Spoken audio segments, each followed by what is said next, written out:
अध्याय रहे उन पे कि हम मेघ हमें जीवन प्यारा, पर उच्च लहजे में जाती है कि हम मेघ हमें जीवन प्यारा, हम वर्षा आग भी सकते हैं, रस गीत न तुझको भाता हो तो प्रलय राग गा सकते हैं।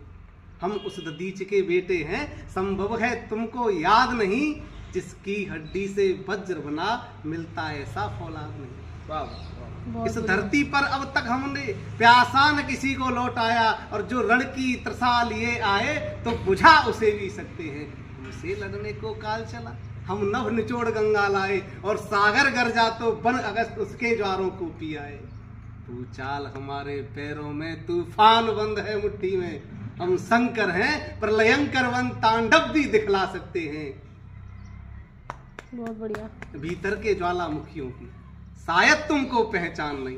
ये पूरे हिंदुस्तान की जो संस्कृति, 140 करोड़ का हिंदुस्तान जो शांति प्रिय भी रहा है, जिसने पूरे विश्व को वसुधैव कुटुंबकम का पाठ पढ़ाया है, और वही हिंदुस्तान जब अपनी पे आए तो क्या करता है कि भीतर के ज्वालामुखियों की शायद तुमको पहचान नहीं, हम उबल पड़े तो सांसों से पत्थर को पिघला सकते हैं। वाह वाह वाह। इसीलिए एक आती है वो कि कौन सी थी अभी, तलवारों को हमने निकाल के फेंका दिया। समझो कि हिंदुस्तान की तलवार सोई है, ऐसे ही होता है। नहीं समझो कि अबरण बांकुरी हुंकार सोई है, जिसे सुनकर तहकती थी कभी छाती सिकंदर की, जिसे सुनकर केकर से छूटती थी तेग बाबर की, जिसे सुन शत्रु की फौजें बिखरती थी सिहरती थी, विसर्जन की सड़ली डूबती नावें उबरती थी, हुई नीली की जिसकी चोट से आकाश की छाती, नहीं समझो कि हिंदुस्तान की तलवार सोई है। एक और है,